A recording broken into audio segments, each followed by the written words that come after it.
많은 국민들이 국민의힘에 등을 돌렸습니다. 당원들도 이대로는 안 된다고 하십니다.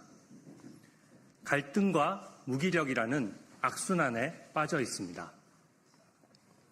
국민이 바라는 것은 명확합니다. 야당의 역할을 확실히 해라. 그러기 위해서 국민의 힘부터 바뀌어야 한다는 것입니다. 보수가 이대로 무너지면 대한민국도 바로 설 수 없습니다. 편향된 이념이 정책을 좀먹으면 관세 협상, 부동산 정책, 청년 대책도 제대로 실행될 리 없습니다. 우리는 함께 또 다시 일어나 보수를 현대화해야 합니다. 젊고 강하면서도 유능한 보수로 거듭나야 합니다. 저는 한결같이 보수의 가치를 지켜왔습니다. 박근혜 대통령 탄핵 국면에서 모두가 등을 돌릴 때에도 저는 청와대에 끝까지 남아 맡은 바 소임을 다했습니다. 문재인 대통령 지지율이 70%를 넘을 정권 2년 차에도 저는 환경부 블랙리스트 사건을 원칙대로 수사했습니다. 그때도 지금처럼 온갖 협박과 공격에 시달렸지만 권력의 눈치를 본 적이 없습니다.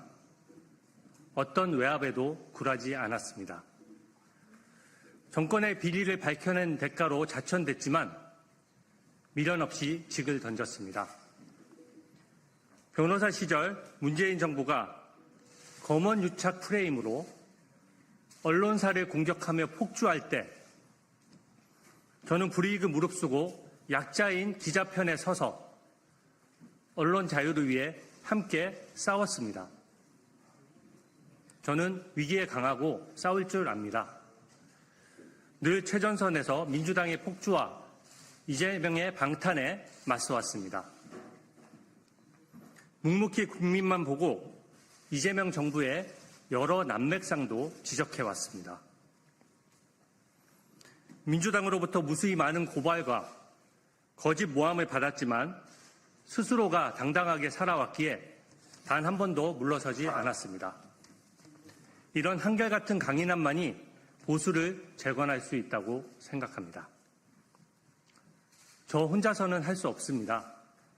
강인함은 동료들과 함께 갈 때 비로소 진짜 리더십이 된다고 생각합니다.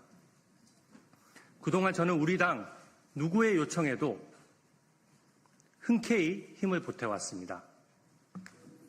계파, 직위, 나이, 성별을 가려본 적이 없습니다. 저는 혼자도 강하지만 팀으로 일할 때 더 강합니다.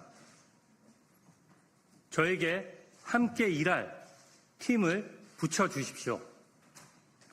당 지도부가 컨트롤 타워가 되어서 상임위와 개별 의원들의 투쟁력을 확 높여 놓겠습니다. 저는 진심으로 우리 당의 저력을 믿습니다. 국민의 뜻을 받들어 당을 개혁하겠습니다. 첫째, 일하는 국민의 힘이 되어야 합니다. 정권 초는 정책과 인사의 방향이 정해지는 중요한 시기입니다. 국익을 위해 정부 여당을 견제하고 더 나은 대안을 제시해야 합니다. 먼저 일할 수 있는 시스템부터 갖추겠습니다. 중진 의원들 위주의 경직된 의사결정 구조부터 당장 바꾸겠습니다. 제가 당대표가 되면 초선 의원들을 대거 기용해 전면에 내세우겠습니다. 국민 앞에 신선함과 열정을 보여드리겠습니다. 보좌진과 당직자들을 눈에 띌 정도로 확실하게 중용하겠습니다. 갑질이 아닌 수평적 파트너십으로 시너지를 내고 민주당과도 차별화할 것입니다. 남탓 공방으로 분열할 것이 아니라 새 일꾼을 발굴하는 것, 이것이야말로 진정한 인적 쇄신이라고 생각합니다. 일하는 사람이 힘나도록 신상필벌 원칙도 확립하겠습니다. 제가 당대표가 된 후 일어나는 해당 행위에 대해서는 그 누구보다 단호하게 대처해서 기강을 잡겠습니다. 둘째, 민주당과 차별화된 정책으로 대한민국 미래를 지키겠습니다. 특히 청년 대책과 지방 균형 발전에 집중하겠습니다. 청년에게 빚을 떠넘기는 데 급급한 민주당은 절대 못할 일이기에 우리 국민의힘이 해야 합니다. 대기업의 20대 비중은 불과 2년 사이에 25%에서 21%로 급감했습니다. 청년의 사회 진출이 늦어지면서 청년의 이해관계를 대변할 통로는 점점 좁아지고 있습니다. 청년 일자리와 주거 문제부터 해결해야 출산율도 회복될 것입니다. 국민의힘은 2030 세대의 절박한 목소리에 더 귀 기울여야 합니다.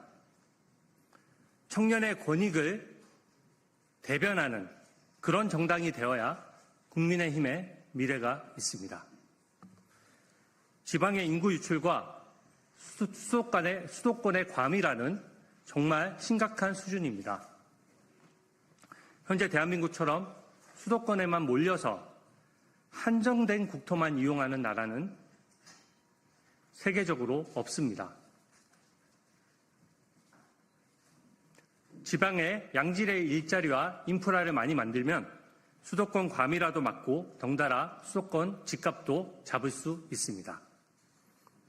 획기적인 수준의 지방 균형 발전이야말로 대한민국의 경쟁력도 살리고 국토도 고루 활용하는 길이라고 확신합니다. 셋째, 민주당은 절대 하지 못할 개혁부터 추진하겠습니다. 차별화 전략입니다. 출판 기념회를 통해 국민 몰래 돈을 걷거나 약자에게 갑질하는 행태부터 근절하겠습니다.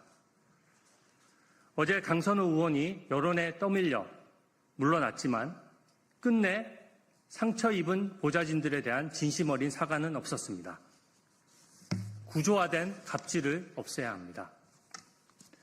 권력자라고 해서 법 앞에 특혜를 보거나 방탄하지 못하도록 하겠습니다. 민주당은 요상한 TF까지 만들어서 이재명 대통령의 대북 송금 재판 등을 공소 취소하려고 길을 쓰고 있습니다. 국민과 함께 제가 막겠습니다. 이념에 치우친 친중 친북 정책으로 인해 대한민국 국민이 오히려 역차별 당하는 일이 없도록 하겠습니다. 외국인이 우리 국민의 세금을 부당하게 빼먹을 수 없도록 각종 제도를 패키지로 손볼 것입니다. 넷째, 잘못된 과거와의 단절은 필수입니다. 계엄을 옹호하거나 전직 대통령의 복귀를 주장하는 것은 우리 당의 확장성을 스스로 가두는 것입니다.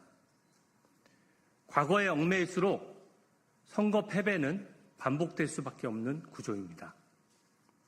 당과 윤 전 대통령 모두에게 도움이 되지 않습니다. 윤 전 대통령도 그 사실을 알기에 당에 부담을 주지 않고자 자진 탈당을 했던 것입니다. 전직 대통령이나 현직 대통령이나 법 앞에서는 누구나 평등합니다. 절차의 적법성은 보장받되 특권은 누릴 수 없고 마음에 들지 않는 결과도 수용해야 합니다. 이것이 국민의힘이 민주당과 본질적으로 다른 부분입니다. 우리는 여당으로서 역할을 제대로 하지 못해 정권을 잃었고 대선에서 패배했습니다. 과거에 책임 있는 분들이 당을 앞장서서 이끌 수는 없다고 생각합니다. 당을 위해서 묵묵히 헌신하면서 백의종군하는 시간이 필요합니다.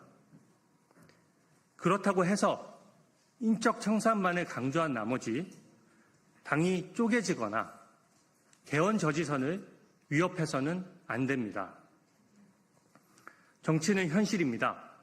개혁은 민주당의 독재를 막고 국민의 자유를 지키기 위한 수단이어야 합니다.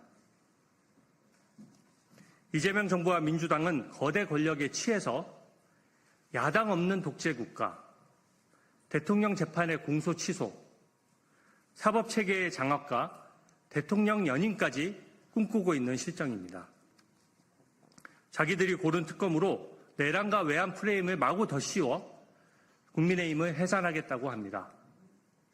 민주파출소를 만들어서 평범한 국민들의 SNS 활동까지 고발하고 수사기관은 권력자가 아닌 국민을 수사하고 있습니다.